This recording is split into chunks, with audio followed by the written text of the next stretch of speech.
मुख्यमंत्री जयराम ठाकुर की अध्यक्षता में शुक्रवार को कैबिनेट की बैठक हुई। बैठक में लिए गए निर्णयों के बारे में जानकारी देते हुए शहरी विकास मंत्री सुरेश भारद्वाज ने बताया कि बैठक में 15 सितंबर तक राज्य में प्रवेश करने वाले लोगों के लिए पंजीकरण जारी रखने का निर्णय लिया गया है।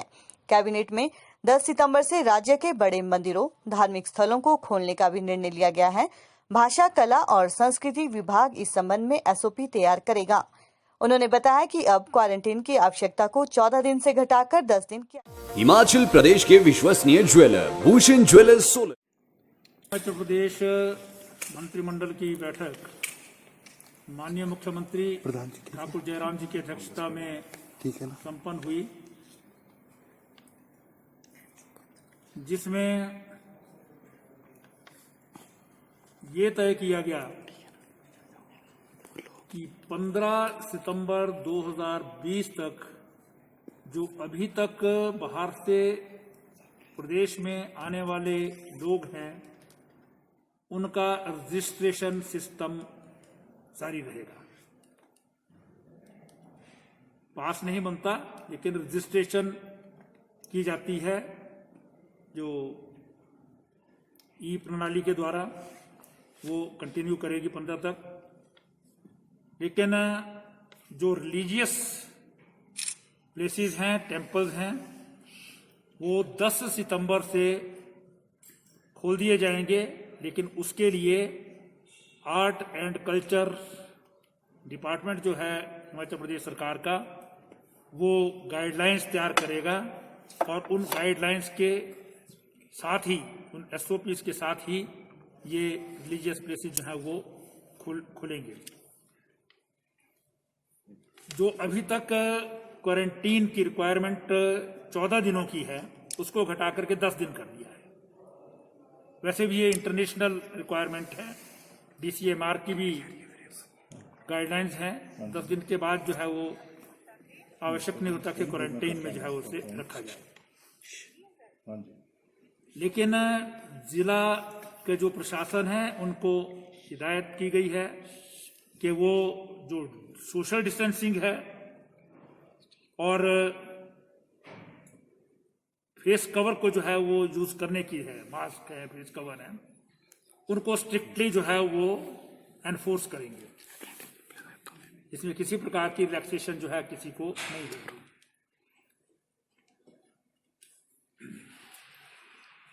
हिमाचल प्रदेश मंत्रिमंडल ने एक पीछे निर्णय लिया था कि जो फेयर प्राइस शॉप्स हैं, उनमें जो इनकम टैक्स पेज हैं, उनको सब्सिडी पर जो है वो आटा, दाल, चावल वगैरह जो है वो नहीं मिलेगा। उसमें आंशिक परिवर्तन किया है। सब्सिडी उनको नहीं मिलेगी किसी भी चीज पर, लेकिन जितने रेट पर सिविल सप्लाई कॉर्पोरेशन को आटा, चावल जो है वो अवेलेबल होते हैं, उस सिस्टम पर वो एपीएल कंज्यूमर्स के लिए जो आता है वो उनको मिलता रहेगा।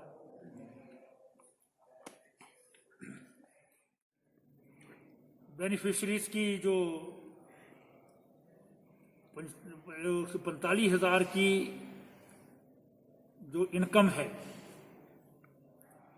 उसको जो है वो शहरी एरियाज के लिए जो है वो 1 लाख करने की जो है वो प्रपोजल है। प्रधानमंत्री जी द्वारा आत्मनिर्भर भारत अभियान, जिसमें सारे देश भर में जो है वो अर्थव्यवस्था को रिवाइव करने के लिए और हिंदुस्तान जो है वो आत्मनिर्भर बने, इस दृष्टि से बहुत सारी जो है योजनाएं बनाई जा रही हैं। उन योजनाओं के अंतर्गत जो है वो एक योजना को जो है वो हाउसिंग की जो है वो हिमाचल प्रदेश मंत्रिमंडल ने आज स्वीकार की है, जो affordable rental housing complexes scheme के नाम से जानी गई। Affordable rental housing complexes scheme, इसके लिए मिनिस्ट्री ऑफ हाउसिंग और अर्बन अफेयर्स जो है गवर्नमेंट ऑफ इंडिया की, उसके साथ जो है एमओयू साइन किया जाएगा। जो मजदूर आते हैं, दूसरे लोग आते हैं, उनको रेंट बेसिस पर जो है वो हाउस बना करके जो है वो दिए जाएं, जिसमें बहुत कम जो है वो रेंट होगा। क्योंकि बहुत सारे जो हाउसिंग स्कीम्स में जब हाउस बनते हैं तो वो कई बार जो है वो हिमाचल प्रदेश में खाली रह जाते हैं, जो किसी को अलॉट नहीं हो पाते हैं। जो बाहर से लोग आते हैं, प्रवासी मजदूर आते हैं, गरीब लोग होते हैं, उनको जो है वो रेंट के ऊपर जो दिए जाएं, तो ये स्कीम को जो है मंजूरी दी गई है। जो Himachal Pradesh municipal corporation election rules हैं, उसमें संशोधन जो है वो किए गए हैं। जो टाइम है ऑब्जेक्शन फाइल करने का, अपील का, वो अभी तक टोटल 45 डेज की आवश्यकता होती थी उसमें, वोटर लिस्ट बनने और इसके बीच में, उसको रिड्यूस करके जो है 30 दिन कर दिया है। अलग अलग में जहां 10 दिन की जरूरत थी वहां 7 दिन कर दिया है। इसी प्रकार से जहां 15 दिन थे वहां 10 दिन कर दिए हैं। तो वो एक अमेंडमेंट जो है वो इलेक्शन रूल्स में की गई है। और इसके अतिरिक्त जो है वो चिड़गांव में और कंडाघाट को नगर पंचायत बनाने के प्रस्ताव जो है वो रिस्पेक्टिव डिप्टी कमिश्नर्स से आए हैं, उनको भी जो है वो मंजूरी दी है। उसमें के लिए अब ऑब्जेक्शंस मांगे जाएंगे, लोग उसमें ऑब्जेक्शन इत्यादि फाइल कर सकते हैं। उसके बाद जो है वो उसके ऊपर हियरिंग होगी और फिर वो नगर पंचायत बनने चाहिए, कौन सा पोर्शन रहना चाहिए, कौन सा नहीं रहना चाहिए, ये भी मंजूरी दी गई है। अभी नगर परिषद है, उसमें कुछ एरिया जो है इंक्लूड करने के लिए डीसी कांगड़ा का प्रस्ताव आया है, क्योंकि अभी तक वो बहुत कम एरिया जो है वो उस नगर परिषद में है, जबकि शहरी एरिया जो है उससे ज़्यादा है। उसको जो है वो नगर परिषद में मिलाने के लिए जो है वो भी प्रस्ताव को मंजूरी दी है। पिछली सरकार के समय में नेर चौक में कुछ ग्रामीण क्षेत्र जबरदस्ती मिलाए गए थे नगर परिषद में। उसको जो है वो उन पोर्शंस को वहां की जनता जो है वो चुनाव में भी भाग नहीं लिया था, उसमें चुनाव भी नहीं हुए थे वहां के, इसलिए उन कुछ वार्ड्स जो हैं वो उससे हटाने का प्रस्ताव।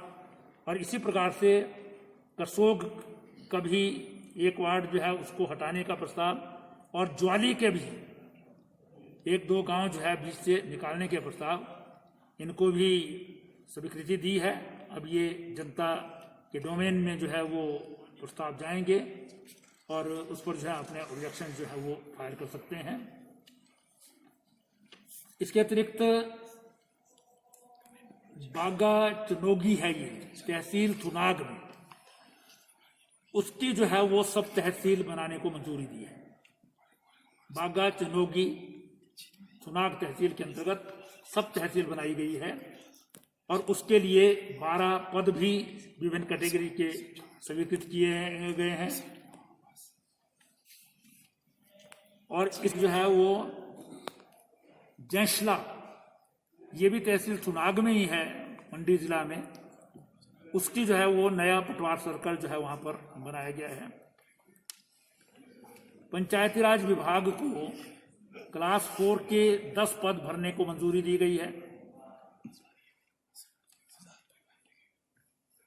शिमला का जो हमारा छोटा शिमला पुलिस स्टेशन है, शिमला ईस्ट, उसमें एक कोट गांव जो है, ग्राम पंचायत कोट है,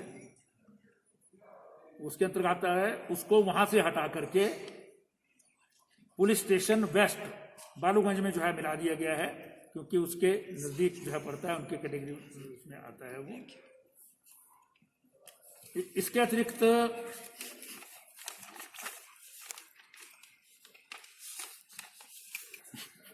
इंडस्ट्री डिपार्टमेंट के द्वारा जो है वो दी गई, जिसमें एक प्रमुख प्रेजेंटेशन हिमाचल प्रदेश में बल्क ड्रग फार्मा पार्क बने। अभी तक अधिकांश जो बल्क ड्रग्स हैं, जो मूल तत्व होता है ड्रग्स का, वो चाइना में बनता है या दूसरे देशों से आता है। जो उसके बाद का जो दवाई है उसमें 40% हिमाचल प्रदेश के बद्दी में बनती हैं, लेकिन बल्क ड्रग नहीं बनता। केवल 2 फैक्ट्रियां हैं जो बल्क ड्रग बनाती हैं, अन्यथा नहीं है। उसके लिए गवर्नमेंट ऑफ इंडिया जो है वो बल्क ड्रग फार्मा पार्क जो है वो सारे देश भर में दे रहा है। उसमें जो है वो हम बिडिंग में पार्टिसिपेट कर रहे हैं, जिसके लिए नालागढ़ और ऊना 2 स्थानों पर जो है वो जमीन चयनित की गई है, क्योंकि इसकी रिक्वायरमेंट 1400 एकड़ जमीन की है। उसी के आधार पर जो है वो हिमाचल प्रदेश सरकार इसके लिए सीरियसली कंटेस्ट कर रही है। गवर्नमेंट ऑफ इंडिया से जो है वो इसके लिए विशेष रूप से जो है वो बातचीत भी कर रही है, ताकि ये बल्क ड्रग पार्क जो है वो हिमाचल प्रदेश को मिल जाए, क्योंकि इसमें बहुत बड़ी संख्या में लोगों को रोजगार भी मिलेगा और आत्मनिर्भर बनने की दिशा में जो है वो हिंदुस्तान भी और हिमाचल प्रदेश भी जो है वो इसमें कंट्रीब्यूट करेगा, आगे बढ़ेगा। तो इसकी जो है प्रेजेंटेशन भी दी गई, इसको स्वीकृति दी गई है कि इस पर जो है वो आगे बढ़ें, ताकि जो है वो हम इसमें गवर्नमेंट ऑफ इंडिया की बिडिंग में जो है पार्टिसिपेट भी कर सकें और इस बल्क ड्रग को हिमाचल प्रदेश में जो है बना सकें। इसमें बहुत बड़ी इन्वेस्टमेंट जो है वो केंद्रीय सरकार भी करेगी और बाकी जो है प्राइवेट इन्वेस्टमेंट भी इसमें बड़े स्तर पर जो होगी। उसकी एक बहुत बड़ी प्रॉब्लम है जिसके कारण बंद पड़े हैं, उसकी एक प्रेजेंटेशन दी गई। उसमें जो है कुछ निर्णय विभाग को बताए गए हैं कि किस आधार पर जो है वो अलग अलग पॉलिसीज हैं उसकी, और माइनिंग रूल्स में जो है वो कुछ चेंजेस करनी है, उसके अंतर्गत जो है वो उसमें बदलाव हो। तीसरी जो प्रेजेंटेशन थी वो जो हमारे फूड प्रोसेसिंग यूनिट्स हैं पूरे प्रदेश में वो लगे, उसके लिए गवर्नमेंट ऑफ इंडिया जो है वो बड़े स्तर पर जो है वो प्रदेशों को आर्थिक सहायता जो है दे रही है। जो इन प्रोसेसिंग यूनिट्स को लगाएंगे उनको भी सब्सिडी के रूप में, कैपिटल इन्वेस्टमेंट के रूप में जो है वो बड़ी मात्रा में जो है वो मदद मिलेगी। तो इसकी प्रेजेंटेशन भी एक हुई है, और जिसमें अलग अलग जिलों के लिए अलग अलग चीज़ों की प्रोसेसिंग के यूनिट्स लगे। अधिकांश जो है जो यहाँ पर या तो प्रोडक्ट बेस्ड हो सकता है या प्रोड्यूस बेस्ड हो सकता है। तो उसमें जो है बहुत सारे, जैसे कांगड़ा में जो है वो मैंगो के लिए जो है वो फूड प्रोसेसिंग यूनिट्स जो है इस योजना के अंतर्गत लगे। उसी तरह शिमला में जो है वो, और कुल्लू में, चंबा में ऐसे स्थान हैं जहां पर सेब के आधारित जो है वो फूड प्रोसेसिंग लगे। इसी प्रकार से जो है वो आपका जो बाकी ज़िले हैं उनमें जो जिस प्रकार की वहां पर प्रोड्यूस पैदा होता है उसके आधार पर जो है लगाए जाएं। सोलन में मशरूम, हिमाचल प्रदेश का प्रोड्यूस जो होता है उसको जो है वो हम प्रोसेसिंग कर सकेंगे, तो उससे जो है वो बागवान और किसान को भी लाभ होगा, और मार्केट में जो हमारा टेबल पोटैटो, मैंगो या सेब जाता है उसकी कीमतें जो है वो ठीक रहेंगी। ये 3 जो है वो प्रेजेंटेशन भी उसमें जो है वो दी गई हैं। ये मुख्य रूप से जो है निर्णय लिए गए हैं। सर कोई मामला नहीं आया, वो डिपार्टमेंट अपने लेवल पर जो है तय करता है। सर एक कोई बिल ले जाने हैं विधानसभा तो उसे जितने भी बिल हैं आज वो भी जो जिसके ऑलरेडी ऑर्डिनेंसेस इशू हुए हैं उनको विधानसभा में जो है वो ले जाए। जैसे लेबर लॉज के हैं, इंडस्ट्रियल डिस्प्यूट एक्ट में है, फैक्ट्रीज एक्ट में है, वो सारे के सारे जो हैं ऑर्डिनेंसेस आजकल लागू हुए हैं, वो चल रहे हैं, उनको अब जो है एक्ट में बदलने के लिए विधानसभा ले जाया जाएगा। सर नाइट बस सर्विस ये अभी तक वो नहीं है, 15 सितंबर के बाद उस पर विचार करेंगे। सर स्टेट में जो रजिस्ट्रेशन का प्रोसेस वैसा ही 15 तक रहेगा।